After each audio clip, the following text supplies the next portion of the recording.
Hello everyone, so ito yung binili ko, ano to, liquid nails.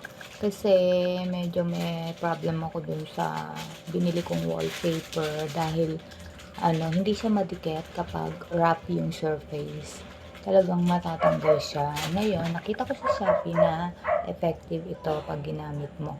Madikit talaga to, kaya umorder ako nito sa Shopee.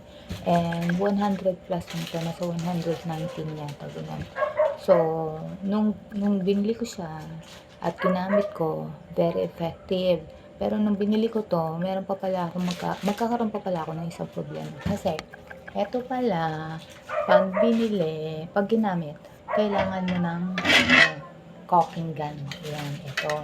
Ngayon, nung binili ko to, wala pa ito. Actually, kararating lang nito. Order ko siya. Diba? Nasa 50 plus lang to, 58 yata, ganun. Tapos, habang wala pa ito, nagamit ko pa rin ito.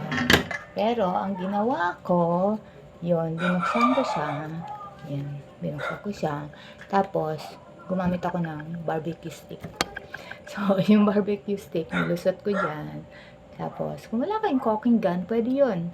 Ilusot nyo lang yung barbecue stick dyan. Paglabas nyo, may makukuha na kayo ng pandikit. Tapos, dikit nyo doon sa wallpaper. O sa kahit na anong didikit nyo na gamit ko. So, dikit nyo lang doon sa kanya. Tapos, okay na. Kahit wala na kayong caulking gun. Pero, syempre, dahil nakita ko na mura lang naman to, kaya, ayun, nag-order na din ako. So, eto, 58. And then, ito, 119. So, very effective po siya sa wallpaper para hindi na siya matanggal. Nagamit ko na siya sa wallpaper. Hindi talaga natatanggal. Mahusay talaga siyang pandikit.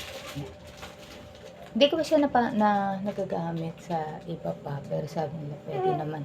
Pwede itong gamitin kahit sa kahoy. So, basta sa wallpaper, okay na siya. Pandikit ko to sa wallpaper na natatanggal. At hindi na muling natatanggal.